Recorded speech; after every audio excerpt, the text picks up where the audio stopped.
Hello दोस्तों, welcome to the civil services dream channel. दोस्तों, आज की वीडियो में हम देखेंगे जो जनरल स्टडीज़ 2 है, यानी कि जो पेपर 3 है, उसके सिलेबस के बारे में, यूपीएससी मेंस का। तो दोस्तों, इसके पहले वाले वीडियो में मैंने आपको बताया है पेपर 2 यानी general studies 1।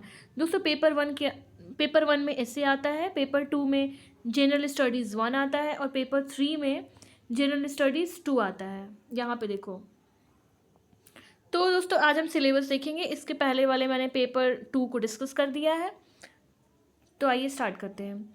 Governance, constitution, polity, social justice and international relations, जिसको हम लोग आईआर भी कहते हैं। तो दोस्तों, गवर्नेंस पढ़ना है आपको, यानी कि गवर्नेंस, कॉन्स्टिट्यूशन, पॉलिटी, ये तीनों अगर आप एक पार्ट में रख दो तो ये एक पार्ट हो गया। सोशल जस्टिस एक हो गया, सोसाइटी, सोशल जस्टिस, और आईआर यानी कि इंटरनेशनल रिलेशंस।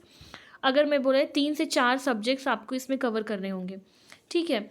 यहाँ पे इंटरनेशनल रिलेशंस जो है दोस्तों, मोस्टली यहाँ पे करंट अफेयर से पूछी जाती है। और यहाँ पे जो है आपको इंटरनेशनल डिप्लोमेसी वगैरह पढ़ना होता है। ठीक है। तो आइए सब टॉपिक्स देखते हैं क्या है। तो सबसे पहले तो है इंडियन कॉन्स्टिट्यूशन। आपको जो अपने देश का संविधान है उसके बारे में पढ़ना है। Historical underpinnings, evolution, features, amendments, significant provisions and basic structure.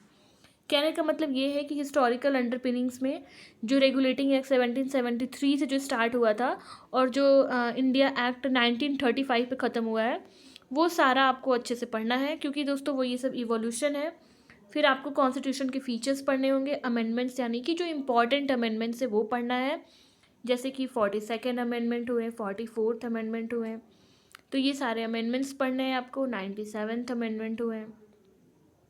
Significant provisions पढ़ने, जो इंपॉर्टेंट प्रोविजंस हैं, यानी कि राइट टू इक्वालिटी हुआ, आर्टिकल्स जो इंपॉर्टेंट आर्टिकल्स हैं, बेसिक स्ट्रक्चर है। बेसिक स्ट्रक्चर क्या होता है, जब आप पढ़ेंगे तो आपको समझ में आएगा। तो दोस्तों, यहाँ पे जो है ये इंडियन कॉन्स्टिट्यूशन है, यानी कि आपको इंडिया के संविधान के बारे में थोड़ा बहुत पढ़ना है, ये टॉपिक। नेक्स्ट पढ़ना है आपको functions and responsibilities of the union and the states, यानी कि फंक्शंस पढ़ना है और जो दायित्व है यूनियन और स्टेट्स दोनों की, यानी सेंट्रल गवर्नमेंट और स्टेट गवर्नमेंट दोनों की, क्या प्रॉब्लम है, इश्यूज़ है, challenges pertaining to the federal structure. Federal structure में क्या चैलेंजेस हैं दोस्तों? फेडरल स्ट्रक्चर का मतलब होता है कि जहाँ पे यूनियन लेवल पे सेंट्रल गवर्नमेंट काम करती है और स्टेट लेवल पे स्टेट गवर्नमेंट काम करती है ना। यूनियन भी होता है और स्टेट भी, दोनों साथ मिलकर चलते हैं, और स्टेट भी चलते हैं।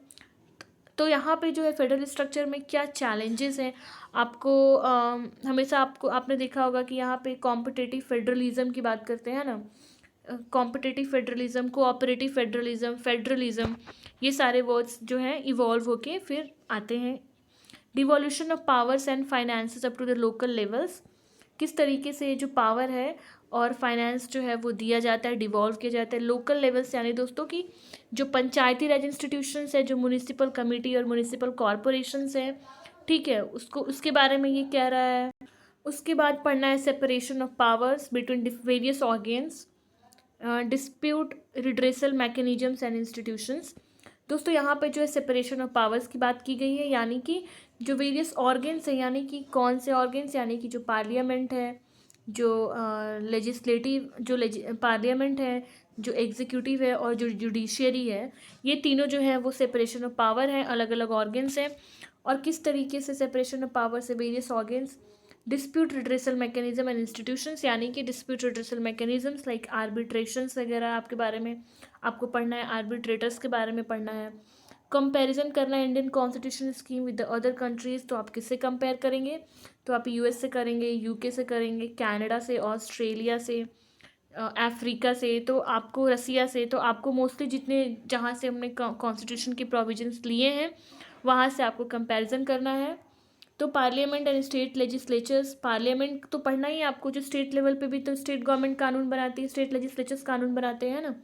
तो स्टेट लेजिस्लेचर्स के स्ट्रक्चर पढ़ना है कि कितने लोग होते हैं, कितने कॉम्पोजिशन से, कितनी सीट्स हैं, उनके फंक्शंस पढ़ना है कि वो क्या करते हैं, उनके बिजनेस कॉन्डक्ट कैसे हैं, कॉन्डक्ट ऑफ द बिजनेस है ना।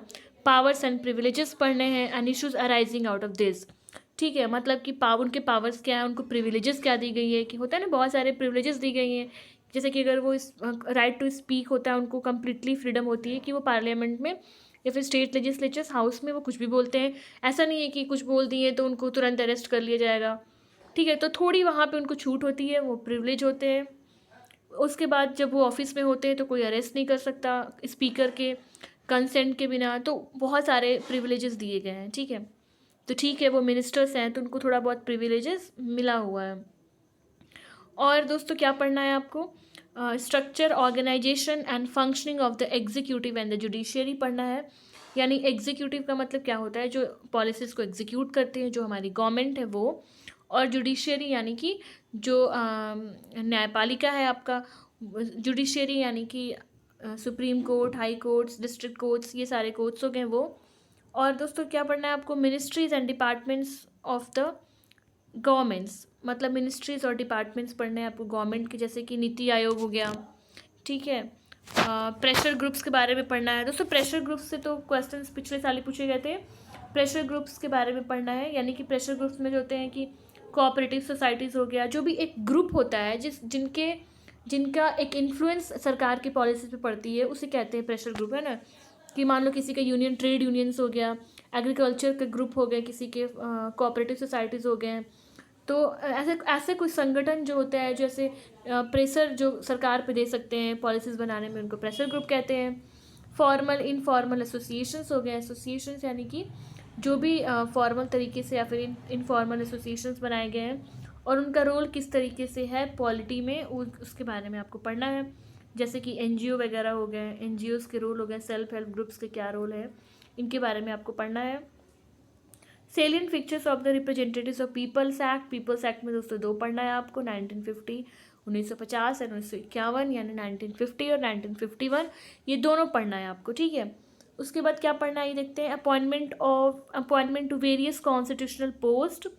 कॉन्स्टिट्यूशनल पोस्ट के बारे में पढ़ना है, यानी कि yes, UPSC, election commission, CAG, comptroller and auditor general.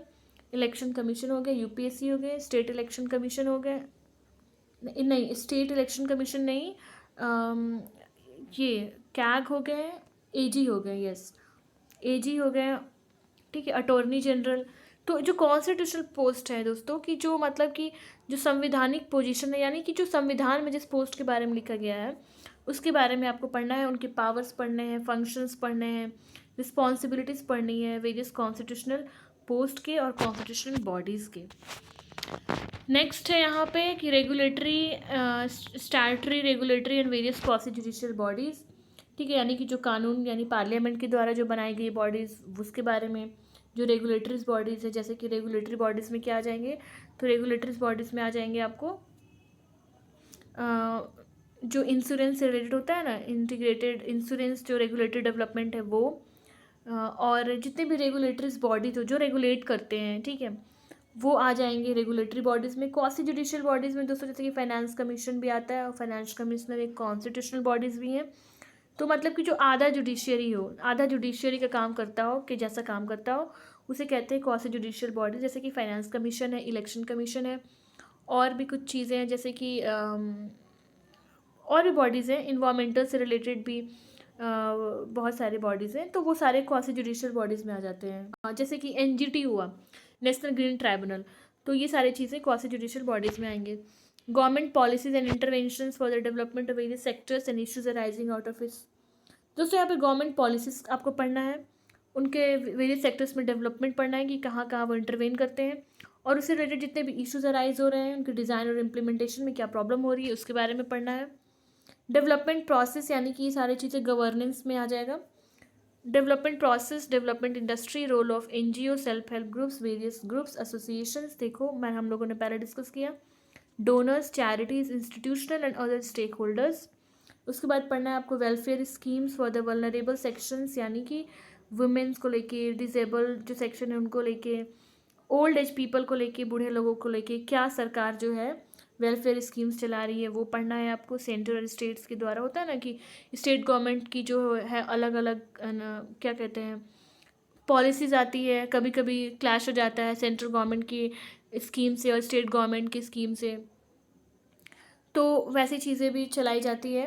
And the performance of the schemes, performance देखते हैं, फीडबैक देखते हैं, मैकेनिज्म्स देखते हैं, लॉज देखते हैं, institutions, bodies constituted for the protection and betterment of these vulnerable sections, यानी vulnerable sections के पूरे तरीके से आपको किस तरीके से उनको प्रोटेक्ट किया जा रहा है, किस तरीके से उनके लिए पॉलिसीज़ लाया जा रहा है, वो पढ़ना है।